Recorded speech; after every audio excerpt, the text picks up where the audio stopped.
Est-ce que nous sommes dans la joie? Est-ce que nous sommes vraiment dans la joie d'être là? Ah. Est-ce que nous sommes dans la joie d'écouter la parole de Dieu? Alléluia. Vous savez, les choses des fois qui m'étonnent, c'est que quand je vois les supporters de football, ils crient pour tout. Ils sont contents. Dès qu'on marque un but, ils sont contents. Pourquoi? Parce que leur équipe gagne. Mais nous, notre Dieu n'a jamais perdu. Jésus-Christ a marqué le plus grand but à la croix pour toi. Et tu dois être dans la joie lorsqu'on parle même de lui. Ah, lui n'a pas mis le triplé. Un seul but qu'il a mis pour ta vie. Et de lui le but de ta vie aussi. Et tu dois te réjouir lorsqu'on parle de lui. Amen. Et ce matin, j'ai un thème qui vient tout droit du ciel.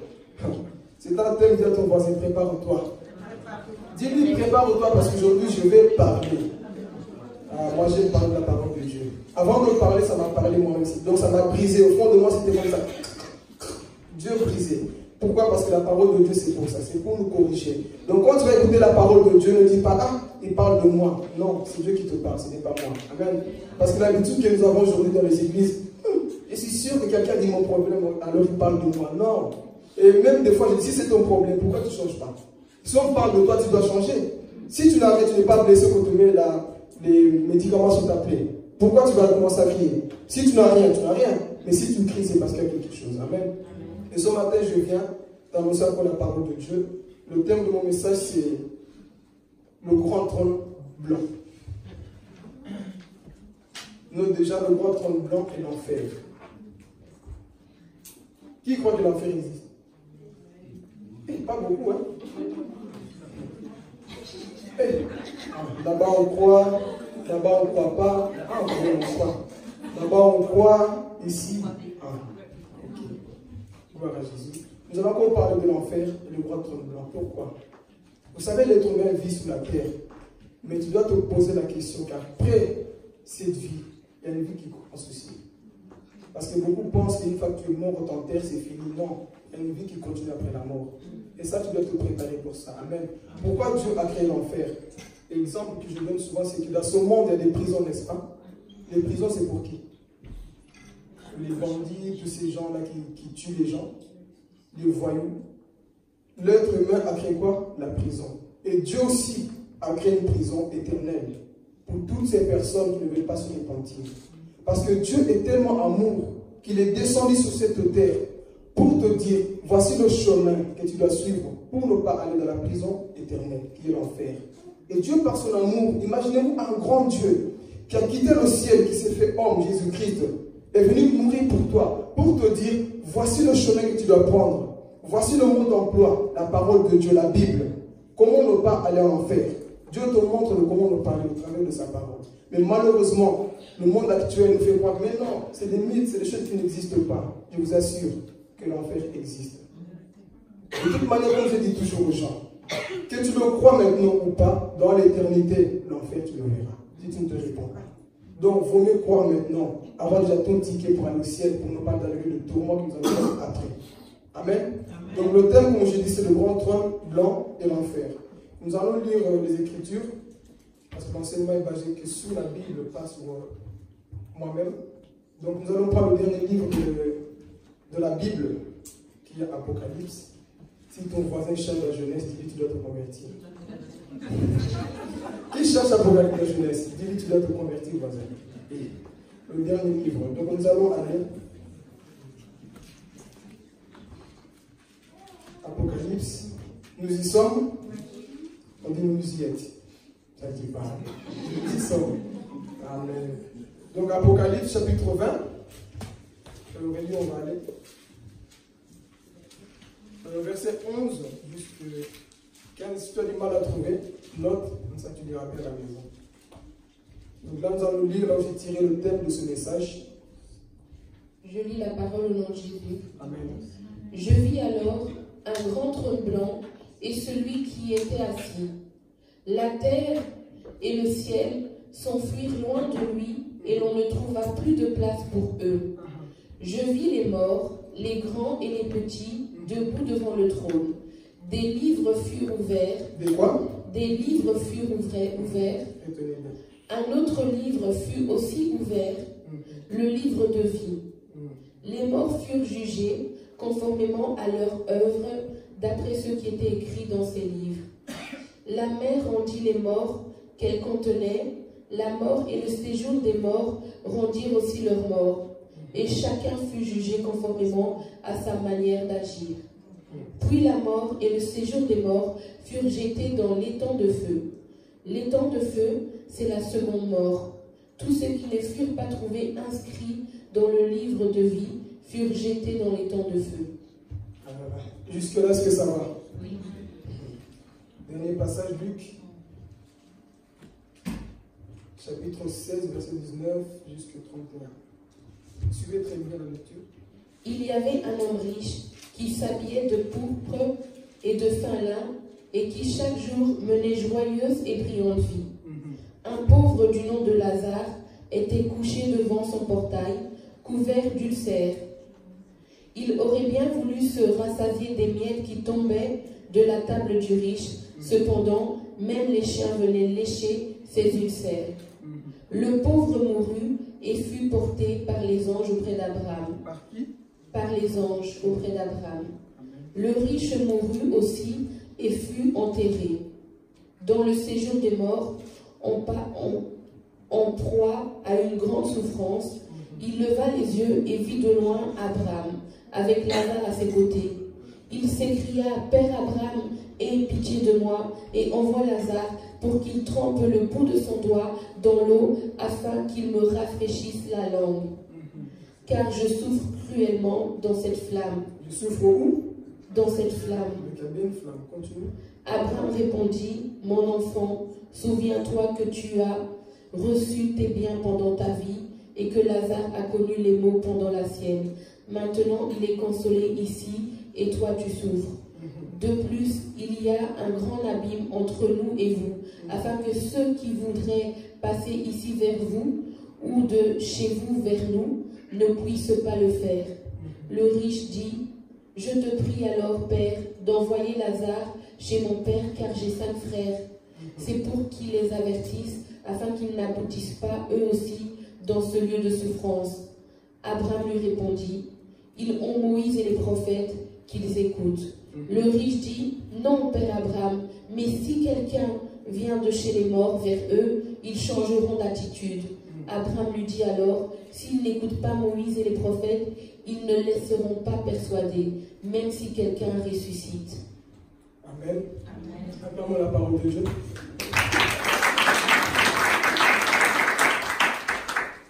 Mes frères et sœurs, ici les textes que nous avons lus, ça parle de l'éternité.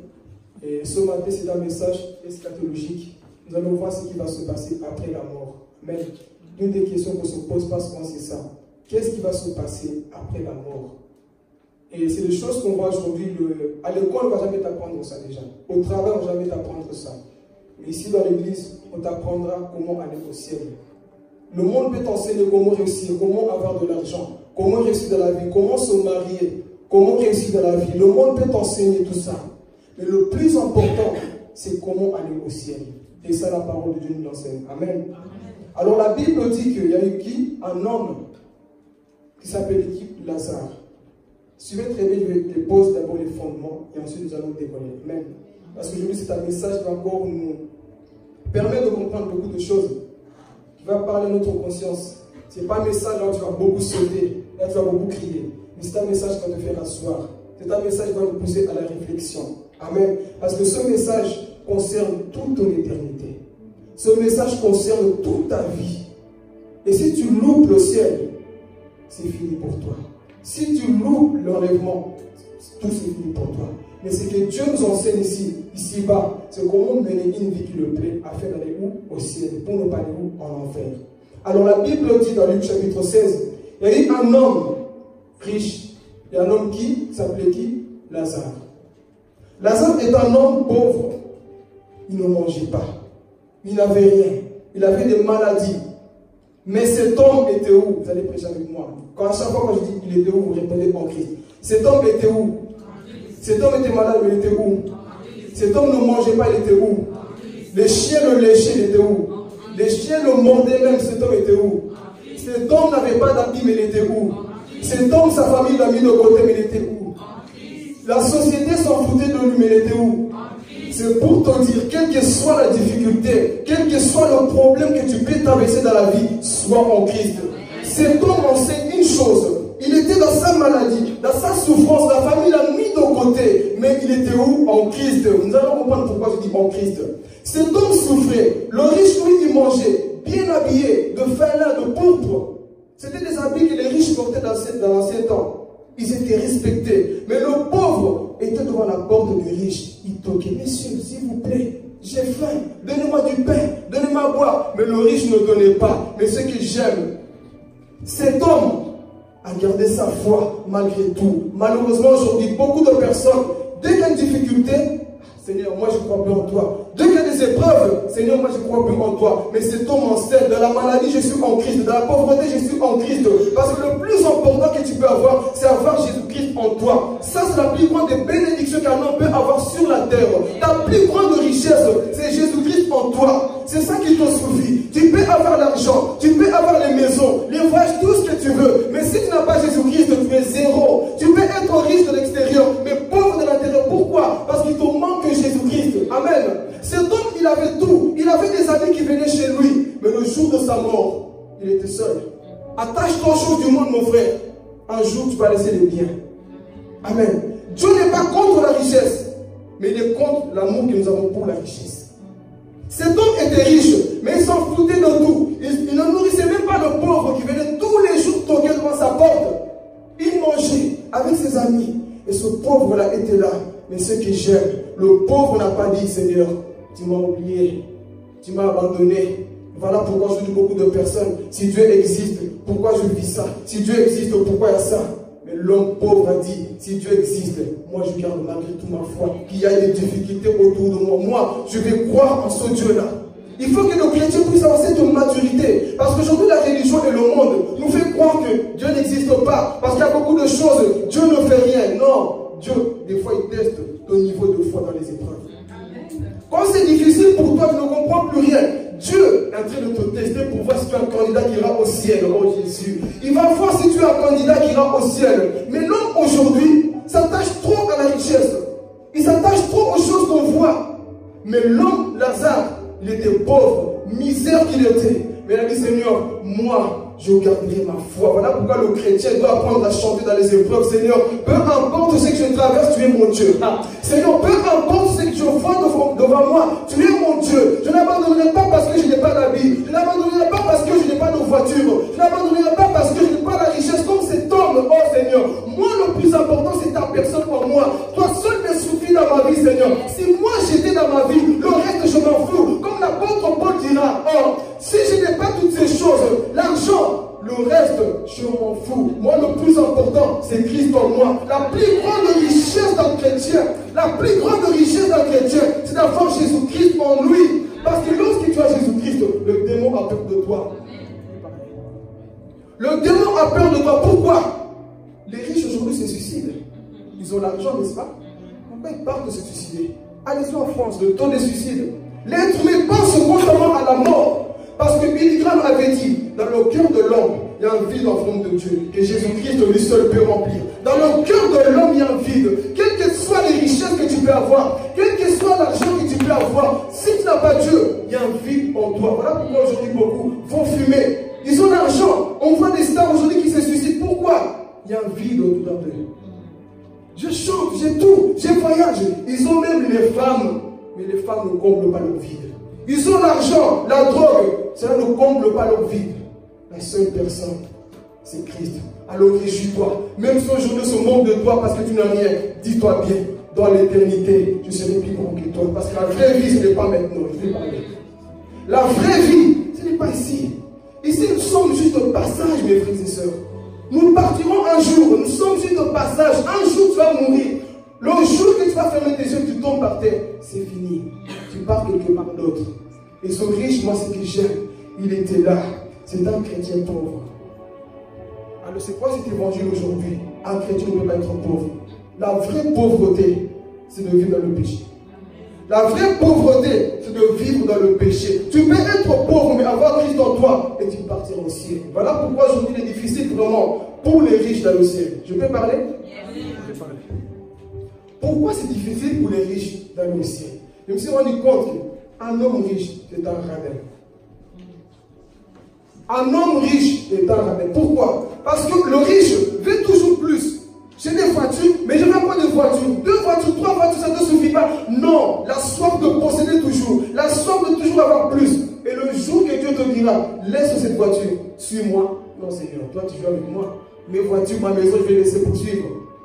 Il ne voudra pas. C'est pour ça que c'est difficile pour un riche d'aller au ciel. Et un jour, un frère m'a dit, mais vous, des fois, vous dites que le chrétien ne peut pas être riche. Le chrétien peut être riche. Et me sort le passage là où on dit que Jésus-Christ s'est fait pauvre pour nous enrichir. Tu parles de quelle richesse? Oui, parce que Christ, lui, il s'est fait pauvre qu'il était, de riche qu'il était, il s'est fait pauvre pour toi et moi. Et je dis, si toi qui es riche, est-ce que tu es capable de t'appauvrir pour quelqu'un? Là, réfléchis. Jésus, lui, peut s'appauvrir pour t'enrichir. Mais un être humain, c'est difficile. Démonstration de la Bible, l'homme riche, quand Jésus lui a dit, abandonne ta richesse pour me suivre, il a abandonné? Non, pour le riche, c'est difficile. Alors, vois cet homme, il n'avait rien, mais il a dit, moi Seigneur, je garderai ma foi. Et la Bible dit qu'un jour, suivez très bien, les deux étaient quoi? Morts. L'histoire commence de l'éternité. Les deux vont mourir. Et la Bible dit que lorsqu'ils étaient morts, oh Jésus, la Bible dit que l'homme pauvre, les anges sont venus le prendre. Oh Jésus, c'est ça l'histoire de ma vie, Seigneur.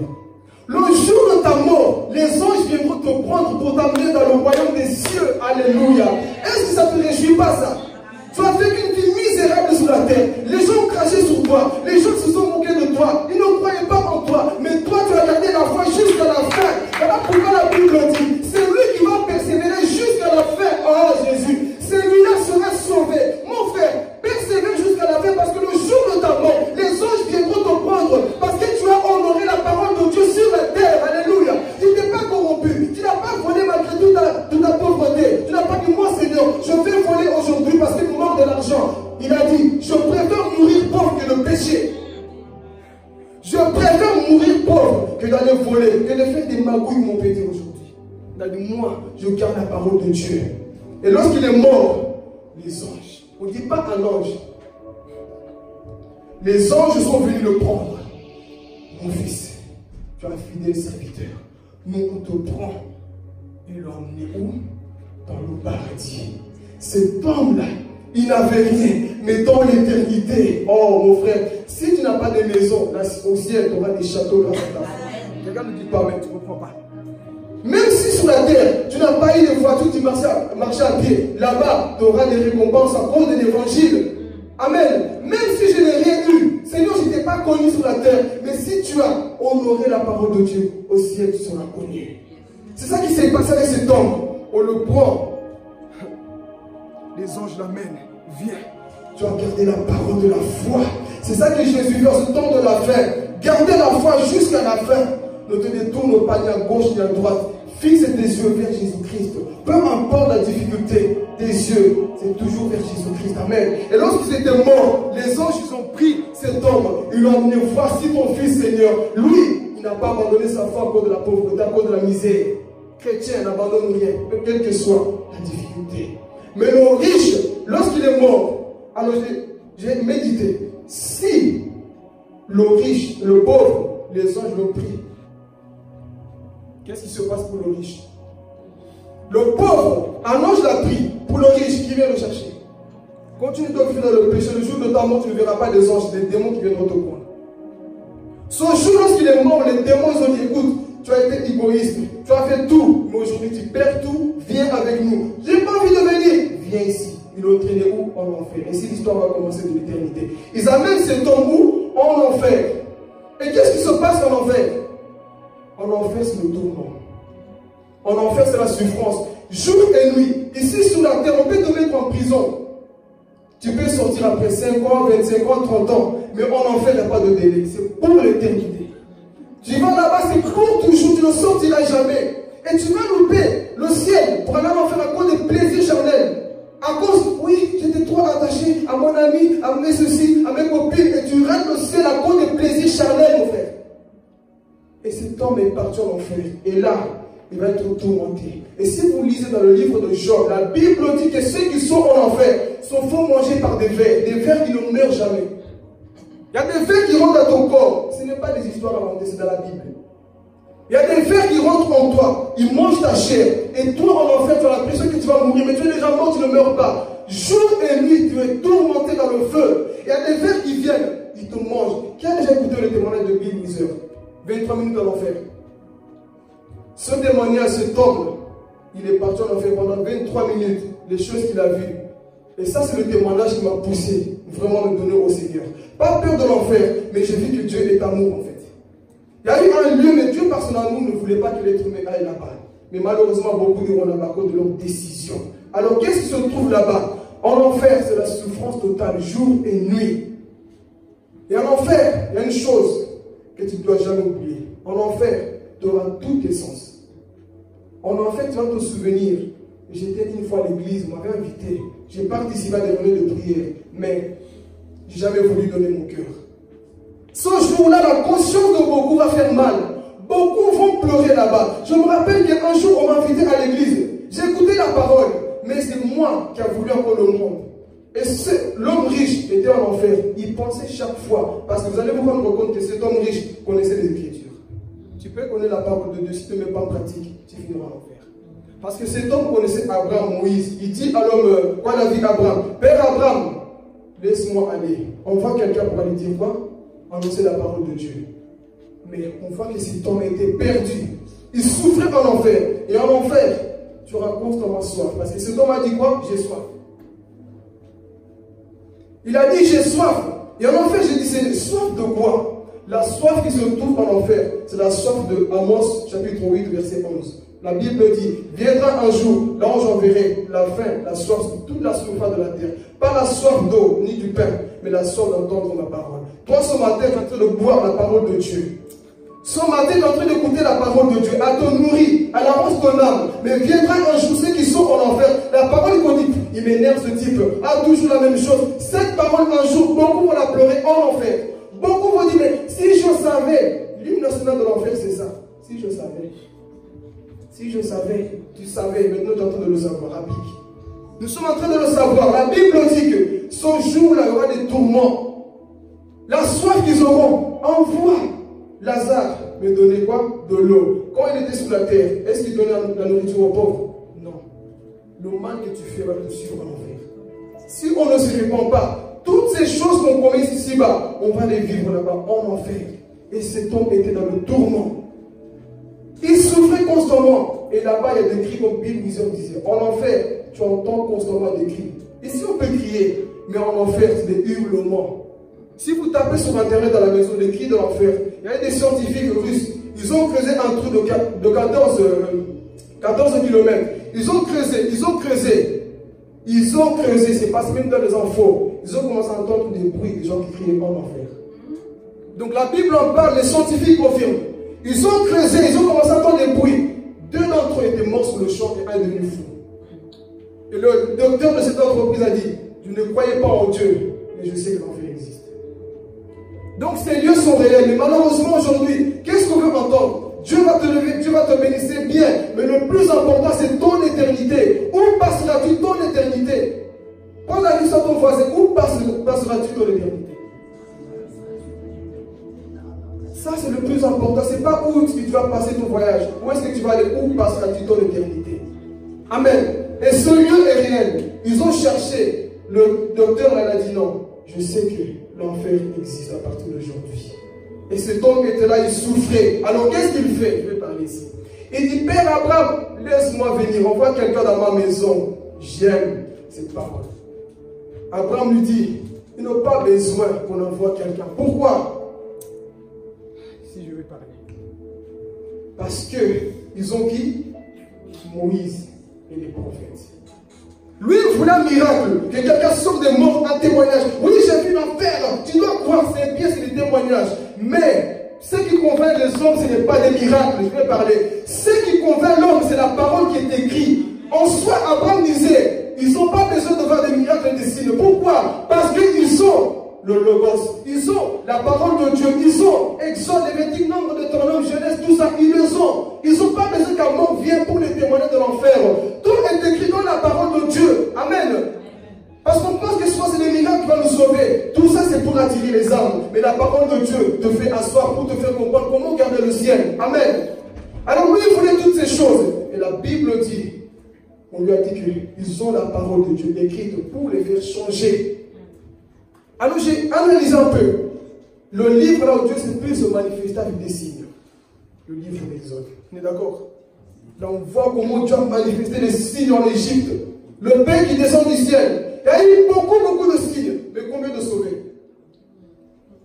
Le livre là où Dieu s'est plus manifesté dans la Bible avec des signes et des prodiges, c'était pour le livre d'Exode. Mais dans ce livre, combien de personnes ont été sauvées malgré tous les signes? Caleb et Josué. Tout le monde n'était pas sauvé. Donc en soi, les signes ne sauvent pas. Ce qui te sauve, c'est la parole de Dieu chrétien.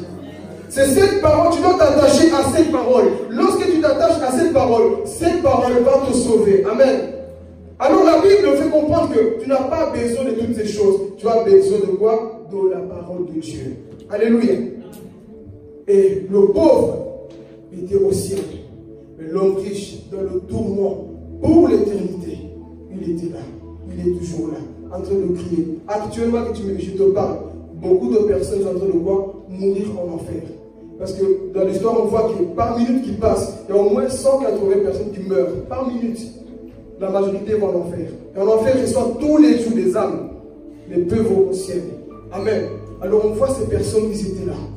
Ils étaient dans le tourment, souffraient constamment, pendant que l'autre se réjouissait. Vis une vie qui plaît à Dieu maintenant sur la terre. Parce que la vie que tu mènes sur la terre détermine le lieu là où tu seras après la mort. C'est maintenant, mes frères et sœurs, qu'il faut choisir. Pas après, parce qu'une fois que tu es mort, c'est fini. Acabo. Une fois que tu es couché par terre, c'est fini, il n'y a plus de retour. Amen. C'est ça qui s'est passé pour cet homme-là. Il est en train de souffrir. Maintenant, nous allons aller dans le grand trône blanc. La Bible dit que Jean, qui a écrit l'Apocalypse, a vu quoi?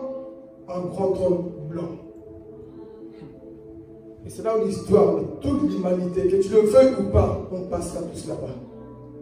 Jean dit que je vis un grand trône blanc. Je vis les riches, les pauvres, noirs, arabes, tout le monde qui passait devant le trône blanc. Mais avant de développer ça, qu'est-ce qui s'est passé? La Bible dit qu'il a vu la mer rendre quoi? Les morts qui déroulent dans la mer. Et si je vais parler, vous connaissez le monde pandémonium? Le monde pandémonium, la cité des démons.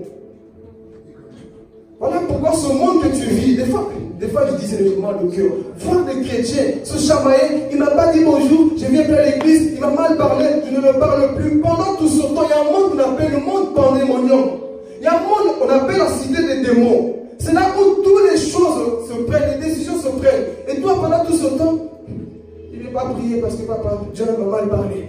Cindy m'a mal parlé, je ne prie pas. Pour des petites choses comme ça, pendant tout ce temps, le monde pandémonium en train de s'organiser pour savoir comment est-ce qu'on va amener la guerre sur la terre. Comment est-ce qu'on va détruire les êtres humains. Et toi, tu es là, je ne prie pas. Quelqu'un ne m'a pas parlé, alors je reste dans mon coin. Aujourd'hui, il y a beaucoup de chrétiens baba bibi. De chrétiens baba, de chrétiens bébés.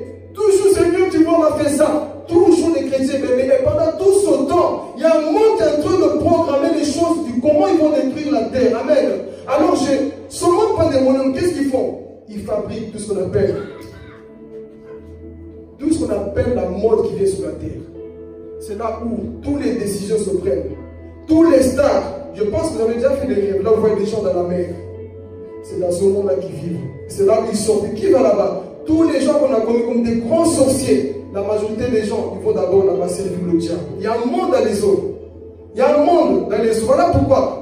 Réfléchissez. Quand on fait des publicités, qu'est-ce qu'on voit souvent? Des femmes dans les eaux. Ça ne vous dit pas quelque chose? Toutes des femmes de Syrie. On va montrer un parfait, une femme avec des bombous comme ça dans l'eau. Pour séduire, c'est ça l'esprit de séduction.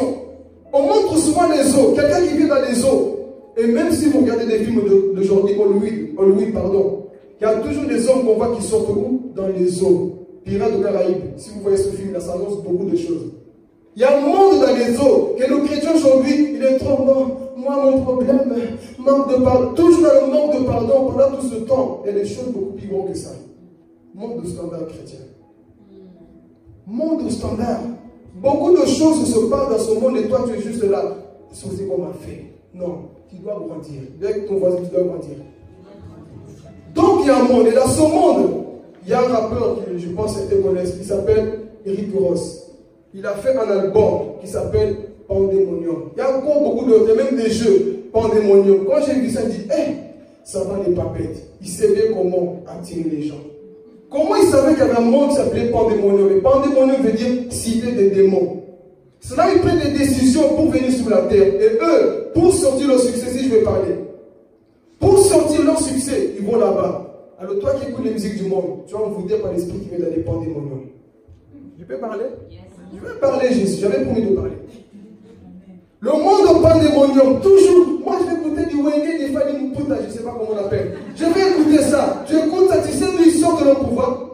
Voilà pourquoi je dis beaucoup de chrétiens, dès qu'ils sont à l'église, ils se sentent papier. C'est l'esprit de Pandemonium qui a créé d'agir dans ton cœur. Cet esprit, c'est pour adoucir ton cœur. Les choses de Dieu ne t'intéressent plus. Quand tu vois quelqu'un prêcher, tu le détestes déjà. Il m'énerve. C'est l'esprit de Pandemonium. Leur but, c'est d'affecter le cœur de l'homme, que ton cœur devienne dur. C'est ça le but de Satan. Alors tous ces stars-là qu'on voit de cinéma, ils sont bien comme l'homme riche, mais en soi, ils sont déjà morts spirituellement. Satan les utilise pour détruire la terre. Tout simplement, c'est ça le but. Mais non, nous sommes tellement aveugles. Le film là, la chanson de Beyoncé là, la chanson de tête, c'est bien. Mais ils vont chercher le pouvoir dans les Pandémoniums. La cité des démons. Voilà pourquoi un jour, un frère qui m'a appris à jouer au piano au début. Parce que lui, au début, il jouait avec des JB Pierre, je pense. Il parlait de lui. Il disait que quand on partait dans la répétition, cet homme, ses yeux devenaient rouges. Et c'est là qu'il a compris, je dois quitter la musique du monde. Parce que lui, c'était un beatmaker, il faisait des sons pour les gens, pour tout le monde. Et un jour, cette personne est venue. Elle a dit, quand ses yeux sont devenus rouges, il s'est tourné vers la salle. Il y a eu une bagarre. Et le sorcier a dit, il faut que le son coule pour signer un pacte, pour que la musique soit bien. Parce que le monde de Pandémonium demande ces choses-là. Et dès qu'il a vu ça, il a dit, hey, donc ces choses, ils sont réelles. Il a quitté la musique du monde. Alors nous, des fois, on nous parle de ces choses, c'est pas bien d'écouter. Oh, mais le son, bon, moi j'écoute, mon pied bouge, mais je veux commencer à bouger, j'ai lié son son. Mais son son bouge, tu sais d'où ça vient? Parce que Satan ne viendra pas avec toi avec un son, avec une voix de crapaud. Il viendra toujours avec des belles choses qui attirent l'homme, c'est ça. Il t'attire toujours avec des belles choses. Et c'est ça que le monde parle de mon fait. Mais ce jour-là, devant le grand trône blanc, la voix va parler. Pandémonium, donne-moi les morts. Tous les morts vont commencer à apparaître. Ici, je vais parler au grand trône blanc. Nous sommes prêts? Si ne te fâche pas, je dis les vérités. Qui aime entendre la vérité? Oh, je suis béni. La vérité, elle est là pour te guérir. Amen. Donc, ce jour-là, la Bible dit que riche, pauvre, tout le monde, les livres pluriels étaient quoi? Ouverts. Il n'y avait pas qu'un seul livre. C'est pour te dire tout ce que tu fais sur la terre est noté. Et le jour du grand trône blanc, ta vie sera révélée. Tu peux te cacher, fouille comme tu veux aujourd'hui. Dieu, je m'en fous de toi. Ah, je m'en fous. Je vais pécher, frère Philippe n'a pas vu. Fais comme tu veux. Il y a un ange qui t'écrit là-haut. Telle date, il a fait ça. Quelle heure? Tout est noté dans le livre. Que tu seras un jour. Alors la Bible dit que la voix, Pandémonium, la mer, rends-moi les morts. Tous les morts sont commencés quoi? Apparaître. Et l'enfer, les gens qui sont là-bas, la Bible va dire, enfer, rends-moi les morts. Tous les morts vont apparaître devant le grand trône. Et là-bas, un à un, les gens seront jugés. Mais qui sera jugé? Tous ces gens qui ne veulent pas se repentir. Tous ces gens-là qui viennent à l'église, qui s'en foutent de tout, ils voient le temps passer. Mais quand est-ce qu'il va finir? Casse la tête, lui. Ce jour-là, tout est noté. Nous allons tous apparaître. Amen. Amen. Si tu ne changes pas d'attitude, ce jour-là, devant le grand trône blanc, tout ce que tu passes, même pendant que je prêche, parce qu'aujourd'hui, quand je vais parler de l'attitude, il y a des personnes qui sont à l'église. C'est sur Facebook. C'est sur les réseaux. En train de draguer. Pendant le...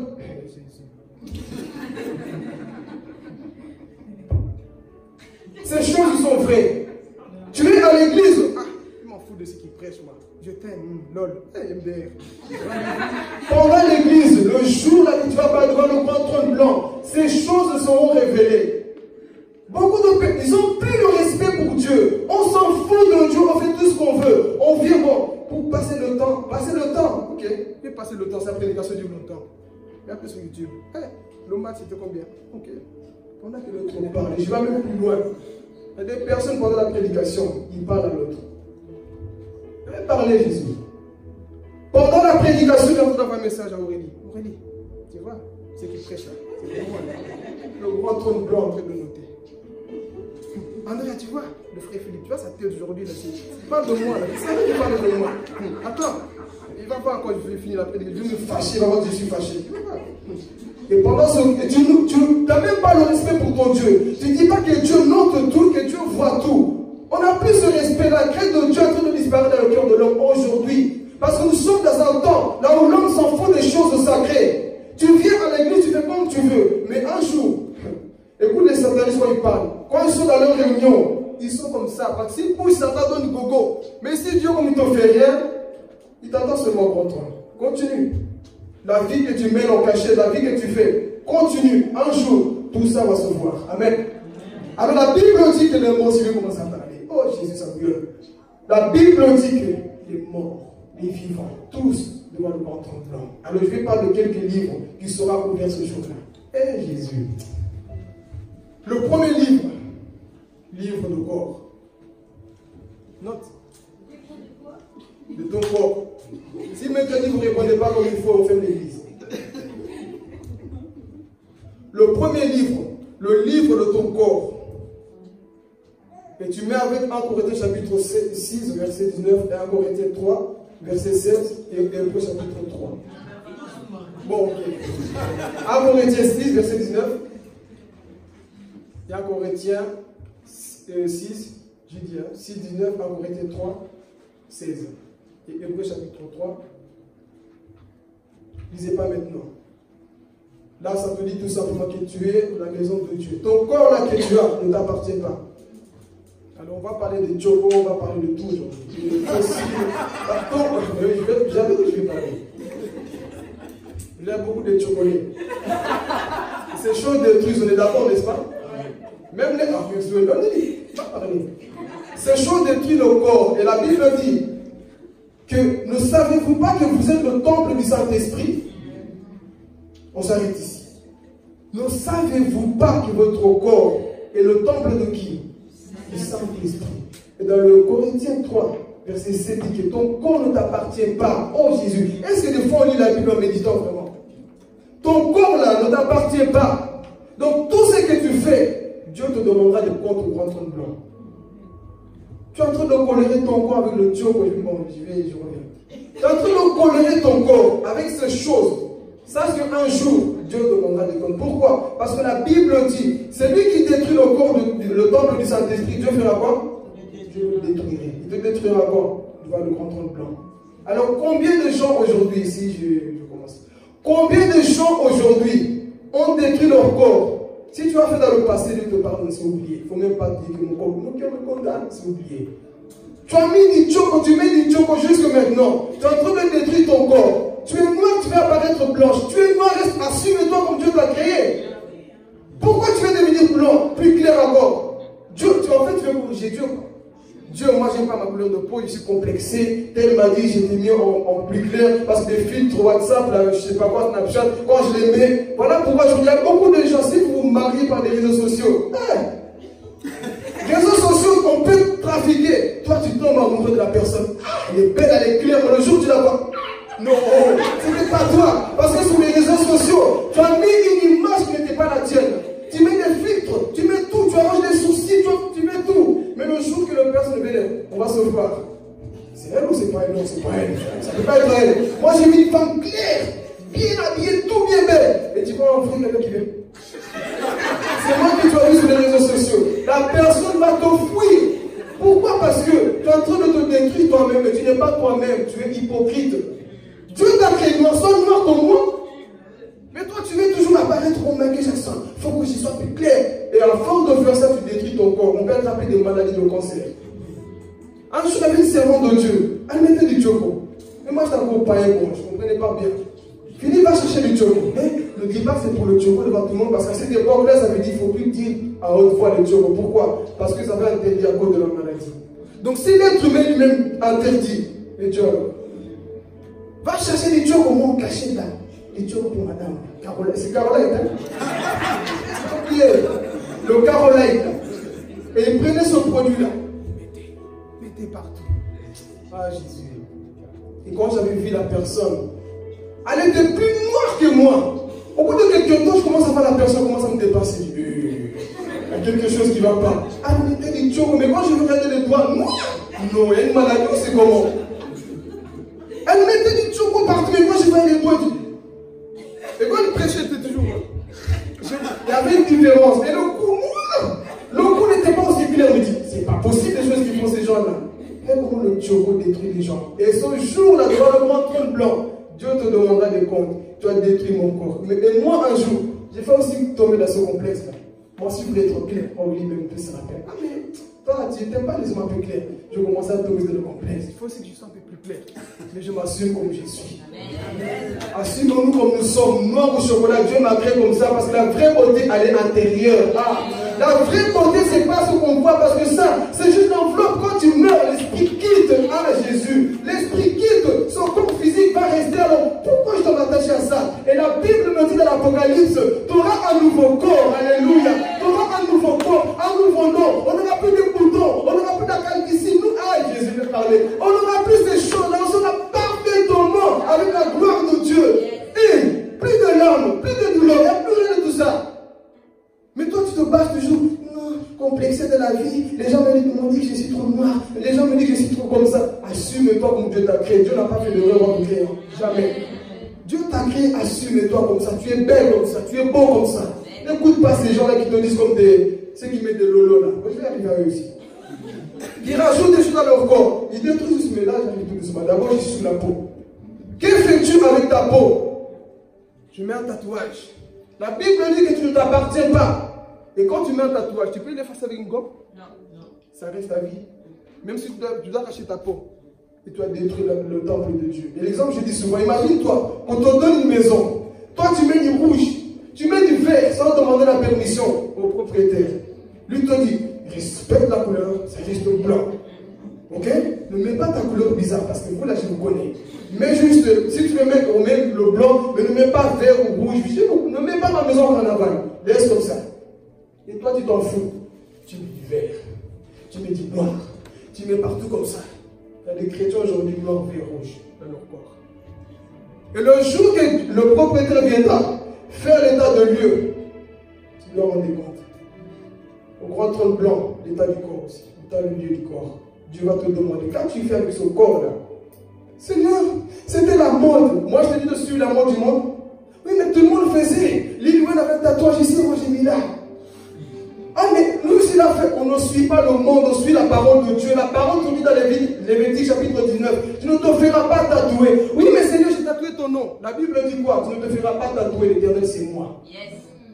Moi, aujourd'hui, parce que ça vient, comme les Américains, ça vient des Américains. Et ils peuvent se tatouer, mettre des piercings, boucles de tout ce qu'ils veulent partout. On suit. Moi, mon modèle, ce n'est pas l'Américain. Mon modèle, c'est la parole de Dieu. Beaucoup aujourd'hui suivent, parce que ça vient de l'Amérique. L'Amérique, ce n'est pas le paradis. Des fois, c'est même là où c'est pire, Sodome et Gomorrhe. Mais nous, on veut suivre ça. Et Dieu, ce jour-là, il te dira, qu'as-tu fait de ce corps que moi, je t'ai prêté, mon fils? Devant le grand trône, tu seras seul avec ton Dieu. Tu as suivi le monde. Tu seras seul devant ton Dieu. Qu'as-tu fait de ce corps, mon fils? Tu seras la tête baissée. Tu vas vouloir fermer les yeux. Mais tu vois le grand trône blanc toujours. Tu regardes là-bas le grand trône. Tu vois tout. C'est mieux. C'était la mode. Qu'as-tu fait de ce corps que je t'ai donné, mon fils? Regarde à cause de ça. Tu t'es perdu pour l'éternité.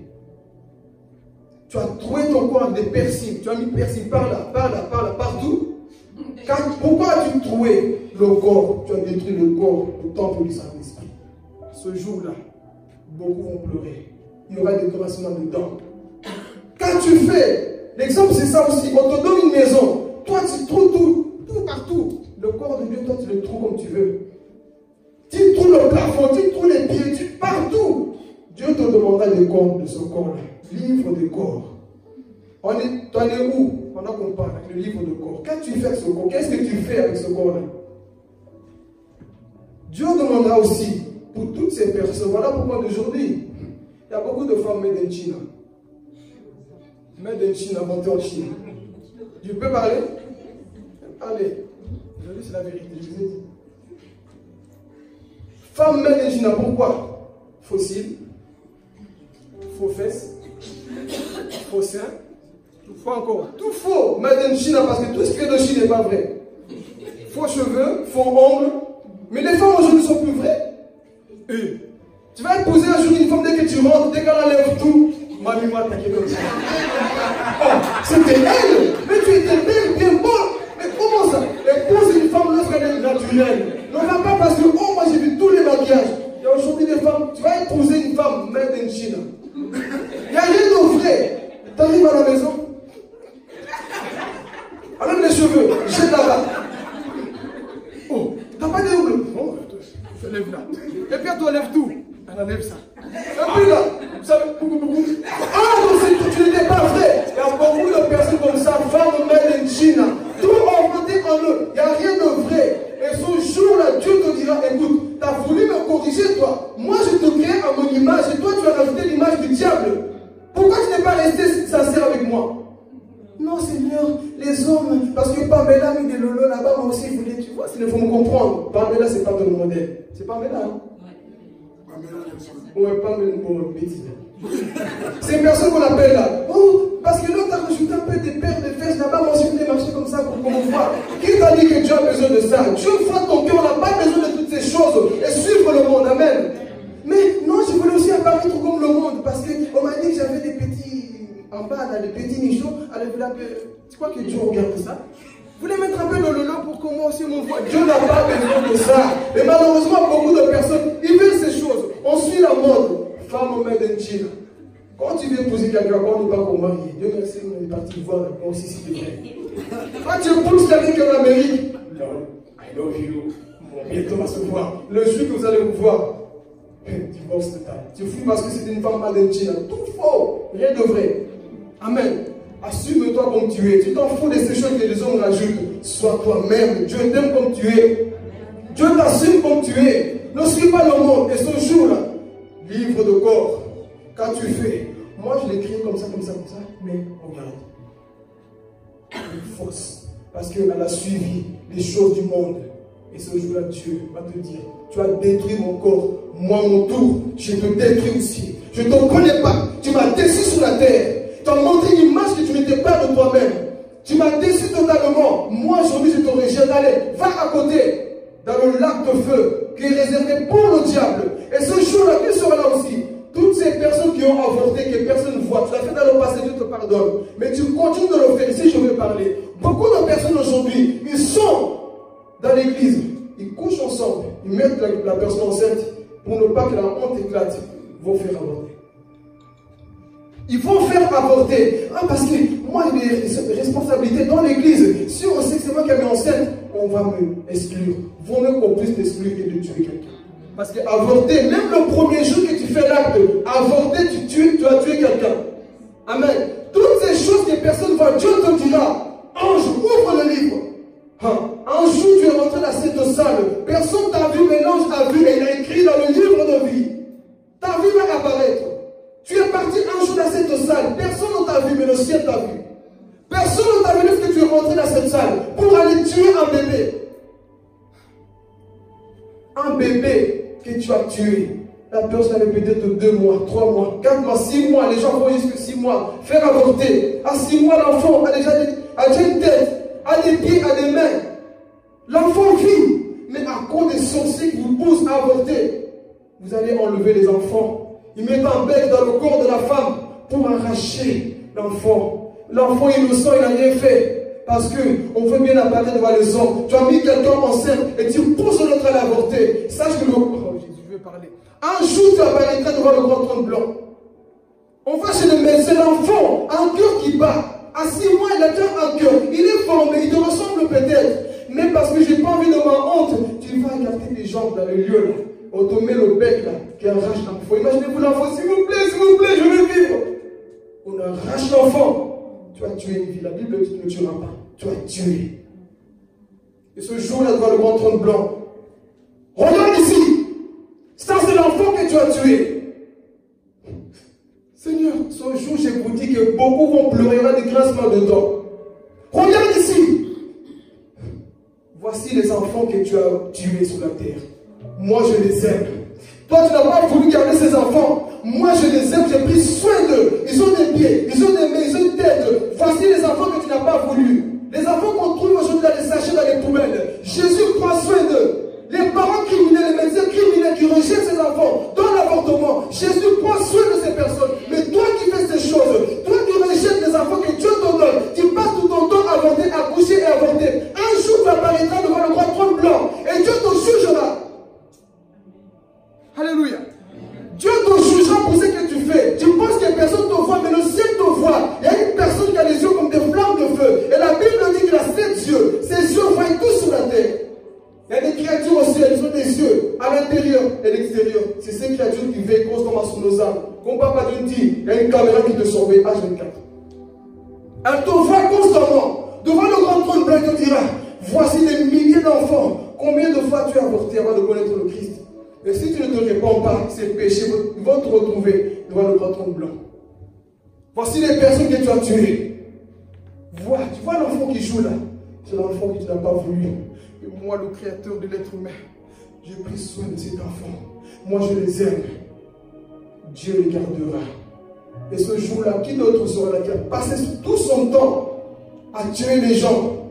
Un homme qui est mort en 1945, Adolf Hitler, sera là ce jour-là.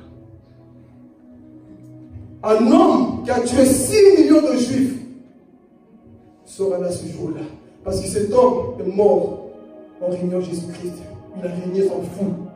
Il a tué 6 millions de juifs en croyant même que Jésus n'existe pas. Et l'une des choses qui était pire qu'Adolf Hitler a fait, c'était quoi? Il a enfermé un enfant de 8 ans dans une chambre. Un bébé, il l'a enfermé dans une chambre. Même, pendant 8 jours, il l'a enfermé. L'enfant est mort de faim. Il a tué l'enfant. Mais ce jour-là, devant le grand trône blanc, la voix de Dieu, en fait, rends-moi Hitler. Hitler, viens ici. Le même Dieu qui est mort pour toi à la croix est le même Dieu qui te jugera ce jour-là. Le même Dieu que tu as régné Hitler, ce Dieu-là va te parler. Alors ce jour-là, Hitler, lui, parce que Hitler passait tout son temps à dire aux gens, mettez-vous à genoux, mettez-vous à genoux. Mais ce jour-là, il verra qui? C'est lui qui est assis sur le grand trône blanc. Adolf Hitler, mets-toi à genoux. Boum. Boum. Ouvre tes yeux. Voici l'écran de ta vie. Tu as tué 6 millions de juifs. Tu as enfermé un enfant dans une chambre à gaz. Tu as laissé mourir de faim. Mais Seigneur, il avait un mauvais cœur. Il passait tout son temps à tuer. Et ce jour-là, son sort sera vu. Amen. Tu as tué beaucoup de personnes. Voici ton sort. Adolf Hitler, lui qui n'a jamais voulu confesser le nom de Jésus, ce jour-là, il se mettra à genoux. Il va confesser le nom de Jésus-Christ. Voilà pourquoi préfère confesser le nom de Jésus maintenant que de le confesser à l'enfer. Parce que ce jour, beaucoup vont pleurer. Je vois Hitler revenir, se faire juger. Un autre encore, John Lennon. Toutes ces personnes qui vont faire des pactes dans le monde des ténèbres. Un homme, un chanteur, un Beatle. Il est mort, il a dit que moi, le christianisme doit disparaître. L'affaire de Jésus, on doit rayer ça de la terre. Et un jour, il est mort. Il est mort dans son péché, sans croire en Jésus-Christ. Ce jour-là, la voix va parler. Jeune homme, monte. Seigneur, quoi Seigneur? Tu n'as jamais voulu confesser mon nom. Aujourd'hui, je te juge. Et ce jour-là, ces personnes seront jugées devant le grand trône blanc. Tous ces péchés, les gens qui n'ont pas voulu croire, vont commencer à monter un à un. Ils seront jugés. La conscience de beaucoup ce jour-là fera mal. La conscience de beaucoup de personnes ce jour-là va être mal. Ils vont commencer à pleurer. Amen. Il y a un autre livre encore qui sera ouvert. Livre d'évangélisation. Livre d'évangélisation. Ce jour-là, il y aura un livre qui sera ouvert. D'évangélisation. Tu peux développer? Combien d'âmes depuis que tu es en Christ as-tu sauvé? Et combien d'âmes as-tu fait périr à cause de ton comportement, à cause de ton langage? Livre d'évangélisation. Dieu te dira, je t'ai mis sur la terre. Tu as vécu 30 années sur la terre, mais tu n'as jamais parlé de moi à quelqu'un.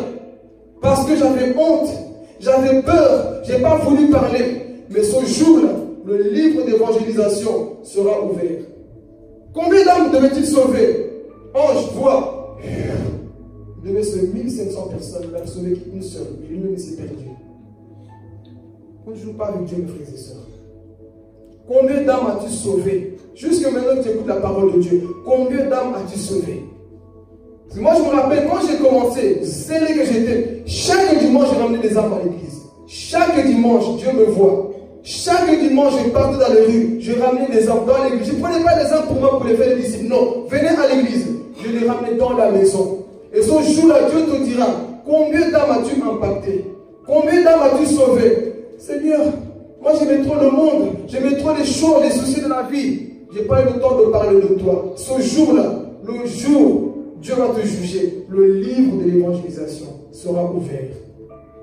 Et si je vais parler, le livre là, c'est aussi un livre où Dieu va peser quoi? Tes mots. Amen. Le livre là, Dieu va peser tes mots. Tout ce que tu as dit est pesé. Tout est écrit. Et il y a aussi celui qu'on appelle le livre des paroles. Après le livre de l'évangélisation. Livre des mots que tu as dit. Ça, on verra plus mercredi.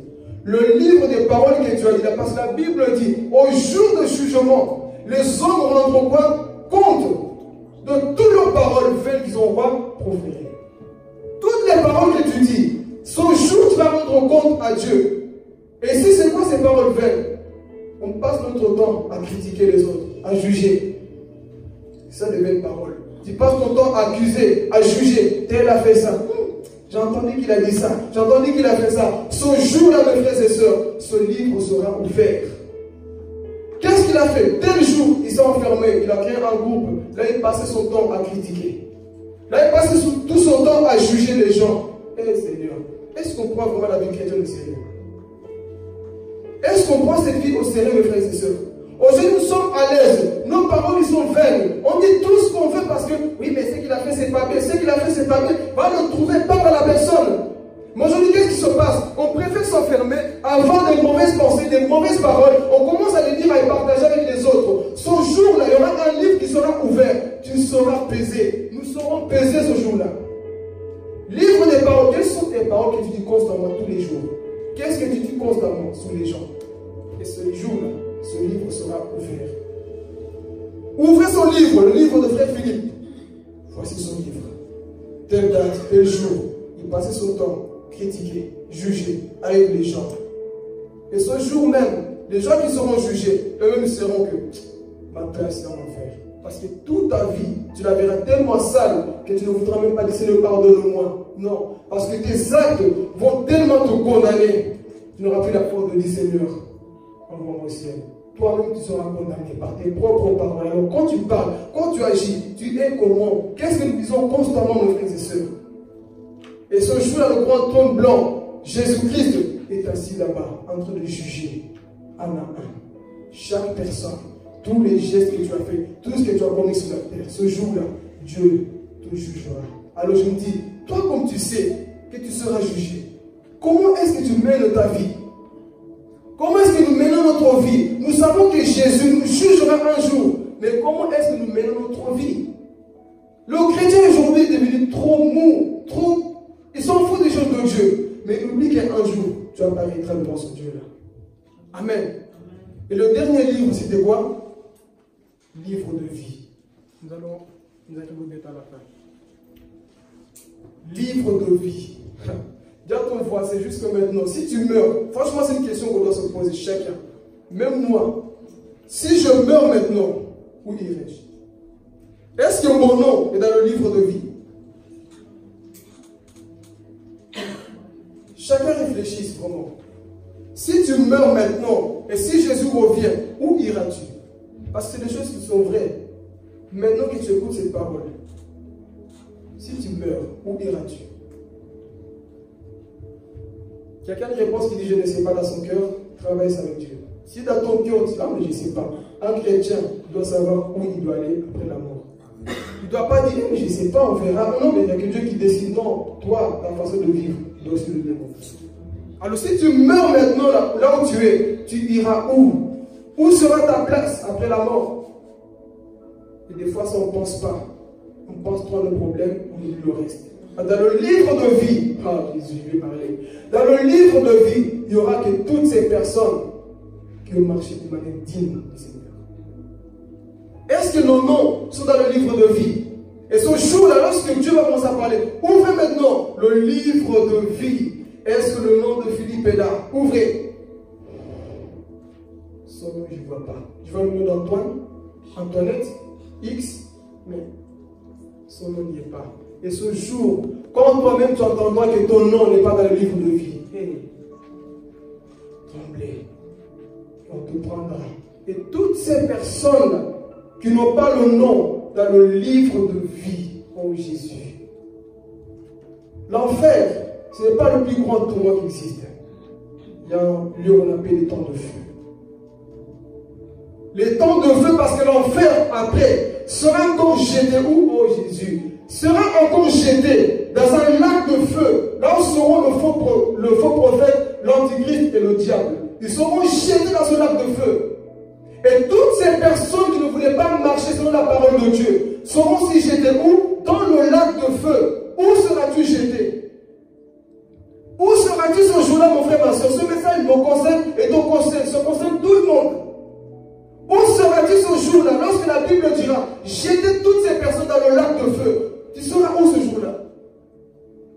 Amen.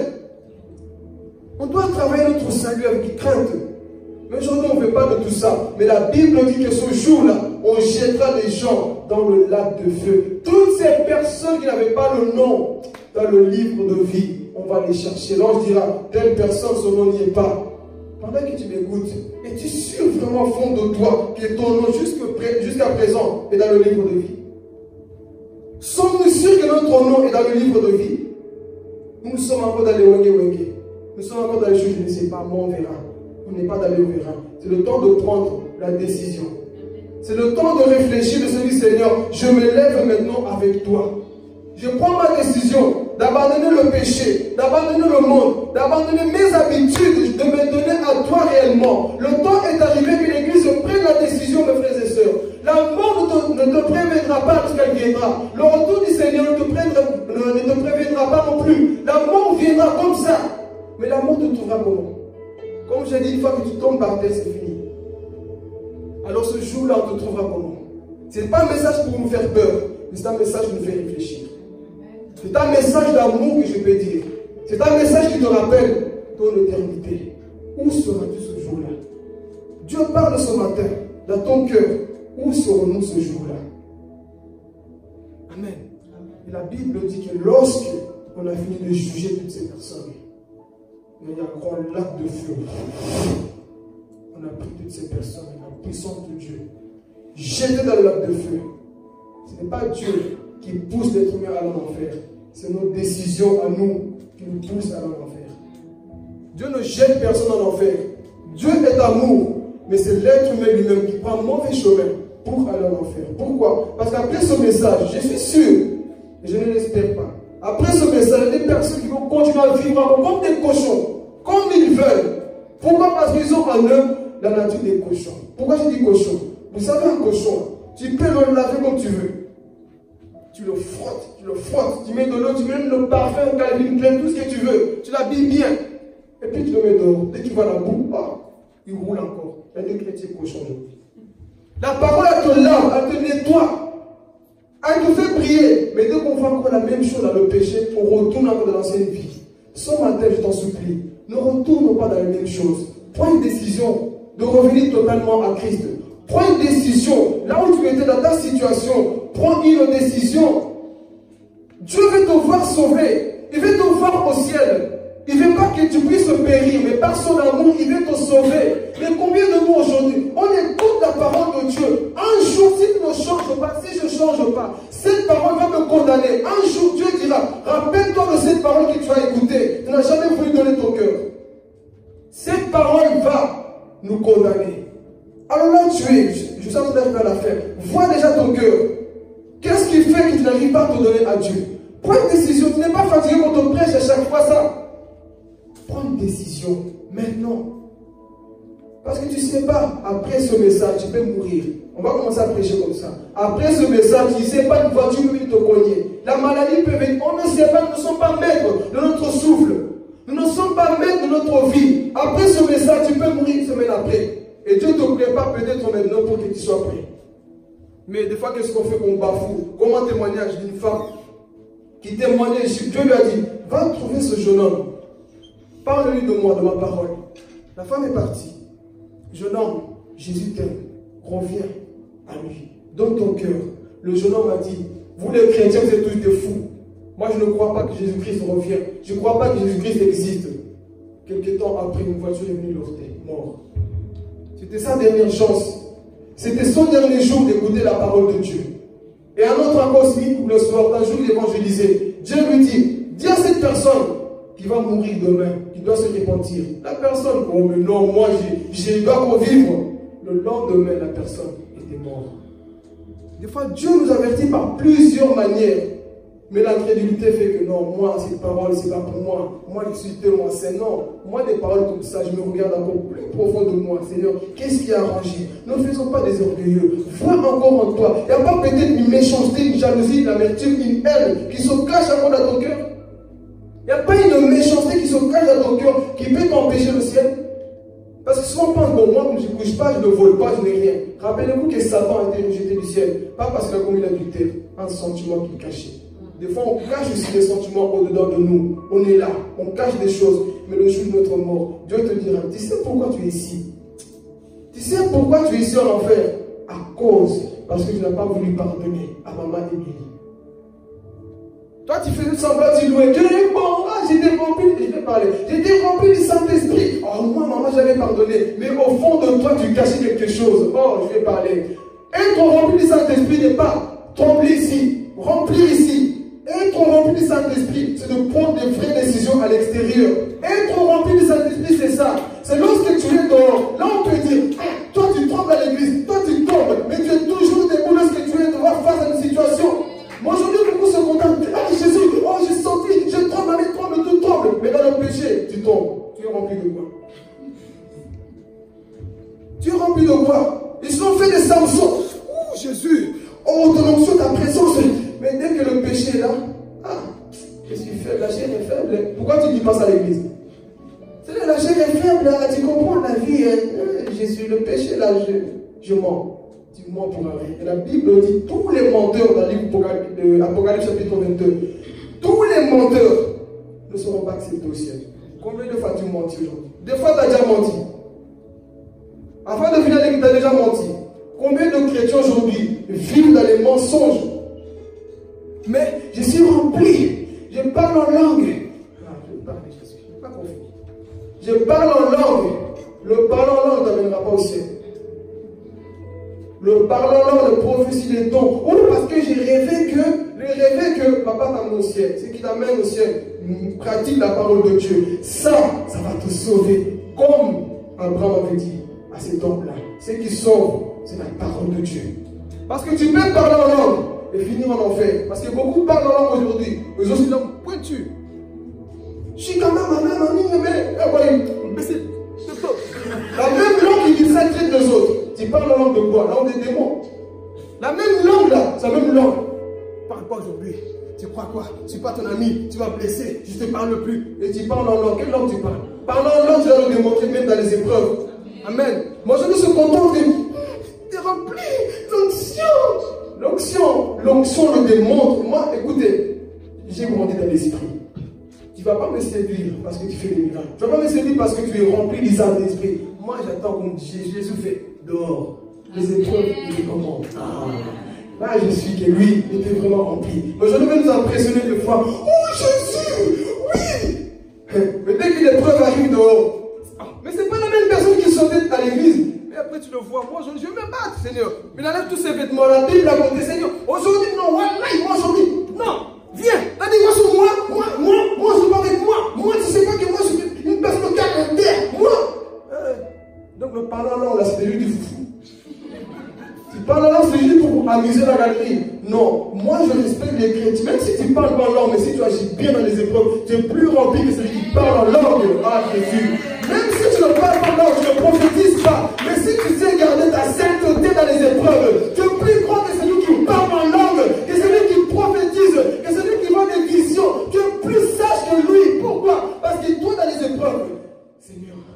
maîtrise de soi. Et quand tu sors victorieux. Une fois qu'il y a quelqu'un qui prend un H24, c'est la personne qui traite tout le monde du quartier. Dans tout le quartier, on connaît lui là. Ce chrétien là. Zéro. Il prie, il a des rêves juste pour des rêves. Écoutez, je vais parler aussi des rêves. Il a beaucoup de rêves, mais ces rêves ne le sauvent pas.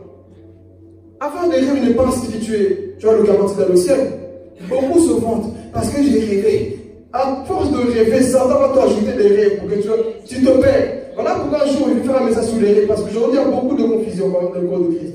Parce que j'ai rêvé que non. Il y a beaucoup de confusion. Les rêves ne sauvent pas. Amen. Ce qui va te sauver, c'est la parole. Attache-toi à cette parole. Mais beaucoup oublient. Et ce jour-là, Dieu va te dire, écoute, toi, tu t'es attaché au don. Et moi, ce que je voulais, c'est ton cœur. Alors, pendant que je parle, moi, dans ton cœur, tu t'attaches peut-être au don, aux choses. Mais ton cœur, là, est-ce que tu l'as totalement donné à Jésus? Ton cœur, est-ce qu'il appartient à Jésus? Tu as le don parce que on se vante. Ah, moi, je suis une voyante. Moi, je rêve d'elle. Moi, Seigneur, moi, dès que je ferme les yeux, je vois le monde. Tu vois le monde, mais tu ne vois pas ton péché. Beaucoup de rêveurs, moi je vous appelle des rêveurs. Il y a beaucoup de rêveurs comme ça. J'ai rêvé que Papa John est en train de voler dans la casserole de maman Lisa. Ça a volé. Lui, là, ça a volé. J'ai vu, Dieu m'a montré. Mais lui-même, en pudique qu'il est, il ne voit jamais son péché. Mais dès que, j'ai vu telle soeur là, en train de faire telle chose. Mais toi-même, tu es un pudique comme pas possible. Voilà pourquoi, si tu n'es pas exemplaire, ne viens pas me raconter ton rêve. Amen. Allez, moi, je vais parler, Jésus. Si tu n'es pas exemplaire, ne viens pas me raconter tes rêves. Garde tes rêves, change d'abord, vis ta vie comme il faut, et puis me dis tes rêves. Toi-même, tu es dans le bois de nuit, tu as fumé, tu viens, tu as traité les gens, tu as la haine contre les gens. Dieu m'a dit que frère Philippe, toi là, toi tu es dans l'adultère. Dieu m'a dit, mais toi-même tu es 100 fois pire que moi. Et tu viens me dire ça. Change d'abord ta vie, enlève le bateau là, la poutre là qui est dans ton gros œil là, puis viens me dire mon problème. Parce que dire mon péché ne te sauve pas, mais dire ton péché va te sauver. Ne viens pas me dire mon péché. Oui, mais toi, d'abord ton propre péché. Change d'abord ta vie. Au lieu de voir toujours les autres. Qu'est-ce qu'il a dit? Qu'est-ce qu'il a fait? Qu'est-ce que Dieu te dit pour toi d'abord? Mais aujourd'hui, on ne fait pas ça. Et devant le grand trône blanc, Dieu te prépare pour que tu sois. Vaut mieux être jugé maintenant qu'être jugé devant le grand trône blanc. Laisse que la parole de Dieu te nettoie, te change maintenant. Pour que devant le grand trône blanc, tu dis, moi je suis passé à côté. Et pour terminer ici, ce jour-là, ceux qui ont marché fidèlement avec Jésus ne seront pas dans le grand trône. Ici, je parlais pour toutes ces personnes qui ne veulent pas écouter, qui veulent la vie du monde, qui veulent à chaque fois, moi je ne pardonne pas, moi je ne vais pas aimer. J'ai oublié de dire ça, le livre d'église. Je peux parler? Le livre d'église. Combien de fois as-tu été absent à l'église? Je vais me suivre pour parler. Livre d'église. Vous pensez que Dieu, il faut juste comme ça? Dieu note aussi quand tu es absente à l'église. Je vais parler. Dieu note tout. Écoutez, ça peut arriver. Je ne dis pas qu'à partir d'aujourd'hui, tu ne peux pas être absent. Ça peut arriver. Et pour quelle cause? Juste, j'ai mal au pied aujourd'hui. Il reste là-bas. Moi, je ne viens pas. Il y aura le livre d'église aussi. Combien de fois a-t-il été absent à l'église? Il a refusé l'église parce que, Seigneur, tu vois, moi, je devais faire ça. Moi, je devais faire ça. Dieu dira le livre d'église. Un jour, écoutez, vous blaguez avec Dieu. Un jour dans l'esprit, Dieu dira, tel jour, un vendredi, j'avais prévu un message pour toi. J'ai envoyé mon ange à l'église pour te donner ce message, pour que ma présence soit sur ta vie. Mais toi, tu as dit aujourd'hui, je ne vais pas à l'église. Réfléchissez. Souvent, quand ta chair, ton corps n'a pas envie d'aller à l'église, c'est là où il faut aller. Parce que Satan sait très bien, je vais le combattre comme ça, aujourd'hui, il ne va pas. Même si tu viens 10 minutes en retard, au moins tu dis, c'est les jours, obéis à ta parole, j'étais dans ta maison, j'étais là malgré tout. Moi, aujourd'hui, beaucoup. Attention, il y a mercredi, vendredi, dimanche, alors j'irai seulement dimanche. Il y a beaucoup de chrétiens de dimanche seulement. Dis pas amen. Il y a beaucoup de chrétiens qui sont de dimanche.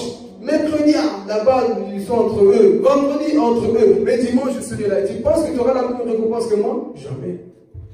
Tu n'auras pas la même récompense que celui qui était là. Mercredi, vendredi et dimanche. Tu n'auras pas la même récompense parce que tes motivations ne sont pas les mêmes. Dieu note tout. Quand tu ne vas pas aller au travail, à l'école, là tu es soucieux. Mais Mais quand c'est l'église, tu dors avec la bouche ouverte, tu t'en fous. Et ce jour-là, il y aura le livre d'église. Ange, ouvre le livre. Dans toute l'année, combien de cultes avait-il manqué? Le culte j'avais prévu pour lui, combien de fois il a manqué? Ah, non, je dirais. Vous voyez? Des petites choses comme ça, des fois on oublie. Mais on veut des grandes choses. Tu veux des grandes choses? Respecte d'abord ta propre église. C'est là où Dieu dira, toi tu as compris la chose. Amen. Alors ce jour-là, nous arrivons à la fin. Ce jour-là, toi et moi, si tu gardes la foi, je parle pour moi, chacun sa foi. Philippe, tu seras où? Moi je me parle. Pose-toi, parle-toi toi-même. Dis-toi, je serai où? Moi je serai où ce jour-là?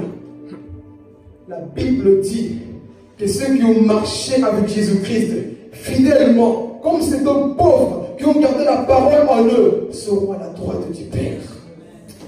Jésus. Seront à la droite de Jésus. Ah, comme ça, en train de voir Jésus juger tous les pécheurs, toutes ces personnes qui sont moquées de vous. Toi, tu perds ton temps dans l'église. Toi, tu perds ton temps dans les offrandes. Tu n'es pas fatigué, toujours l'église. Ce jour-là, tu seras dans la gloire, avec un nouveau nom, avec des nouveaux habits, à côté de Jésus, en train de juger toutes ces personnes qui t'ont critiqué, qui sont moquées de toi, qui te prenaient pour fou. Ce jour-là, c'est toi qui vas dire qui est le fou maintenant, qui est à côté de Jésus maintenant, avec un nouveau nom que personne ne connaît, que Jésus-Christ nous donnera en vainqueur de l'église. Et ils vont recevoir un nouveau nom, alléluia, un nom qui vient du ciel. C'est ce nom que tu auras, alléluia. Voilà pourquoi réjouis-toi dans cette vie. Même si tu souffres, réjouis-toi avec ton Dieu. Alléluia. Oh Seigneur, moi la vie est compliquée. Elle est compliquée, mais j'ai une joie qui m'attend là-haut. Oh Jésus, c'est compliqué, mais bientôt je serai dans la gloire. Bientôt je serai avec mon Dieu. Alléluia. Oui, j'ai perdu mon temps. Vous avez dit je perdais mon temps, mais moi j'ai en train de racheter le temps. Le monde te dira, mais tu perds ton temps. Tu viens de travailler directement à l'église. Je sais où je vais. Tu perds ton temps, reste à la maison, devant la télé, regardez Netflix. Netflix ne t'amènera pas au ciel. Regarde les séries ne vont pas t'amener au ciel. Oh, la série Lucifer a dit quoi? La série sociale dit quoi? Ces séries lucifériennes ne vont pas t'amener au ciel. Ces choses diaboliques de druides ne vont pas t'amener au ciel. Alléluia. Attache-toi à la parole de Dieu. Et ce jour-là, l'église, oh Jésus, un Philippe qui n'a plus la calvitie, un Philippe qui n'a plus de petite tête, un Philippe qui a des habits du ciel, oh Jésus, c'est peut-être pour le ciel, oh, un Philippe qui n'a plus complexé, un Philippe qui est assis dans le repos, parce que le vrai repos du chrétien, c'est là-haut.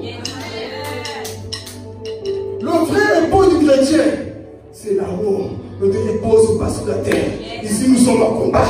Ici, nous sommes en train de nous battre pour garder le salut, pour aller jusqu'au bout, amen. Et ce jour-là, à côté du maître, il est né, comme on dit, Jésus-Christ de Nazareth, en train de juger le monde.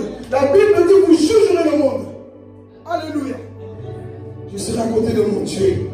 Il dira, vous êtes bénis de mon Père. Vous avez gardé la foi. C'était compliqué. Je ne te rappelle toi sur la terre. Oh Jésus, c'est de tentation, mais tu m'as aidé, je n'ai pas cédé.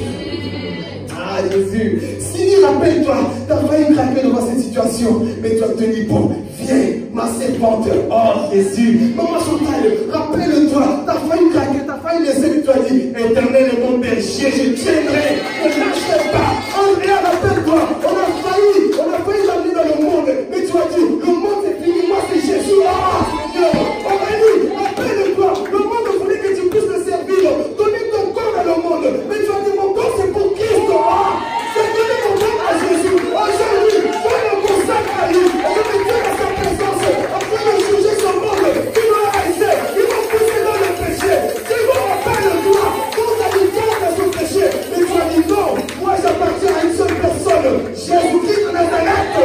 Alléluia. C'est vraiment, rappelle-toi, ils ont mis ton talent, ils ont dit viens servir le diable. Diable, moi j'appartiens à Jésus, reste à tes corps, moi je viens mon Dieu. Alléluia. C'est ça notre Dieu. Sois à côté de lui ce jour-là. Frère Philippe, parle aussi de moi. Rappelle-toi, on voulait que tu sois un professionnel. Tu avais l'option de vol. On voulait que tu sois celui qui allait braquer des banques à Bruxelles et partout, en voyant l'impuni que j'étais. Mais l'amour de Dieu m'a changé. J'ai dit non au péché. J'ai dit oui à Jésus. J'ai dit non au péché. J'ai dit oui à Jésus-Christ.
une femme de prière.